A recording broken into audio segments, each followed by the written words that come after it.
جواز صاحب د صنعت او سوداګرۍ وزارت سوداګریز سیاست څه دی؟ در سال 1400 ما تانسته بودیم در مجموع تجارت ما صادرات ما به 850 میلیون دلار برسه و وقتی که ما سهولت های بیشتر ایجاد کردیم، سهولت های بیشتر فراهم کردیم، ما سنجش کردیم که ما در سال 1401 بتانیم تجارت خود به 2 میلیارد دلار باید برسانیم.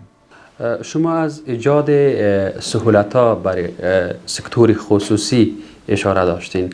این سهولت ها چی است؟ ما با کشورهای اروپایی و کشور امریکا و استرالیا و همچنان کانادا اکثرا صادراتی که ما داشتیم بر از اونا میوه خشک بوده، قالین بوده. د سون توکو برخه کې مو وزارت ښه ځلیدلی او نرخونه تر کنټرول لاندې راغلي. لامل یې څه دی؟ ما از کشور روسیه تیل واردات داریم، گاز واردات داریم. ما از کشور جمهوری اسلامی ایران، از ترکمنستان، از عراق، از امارات متحده عربی، از کویت تیل وارد میکنیم.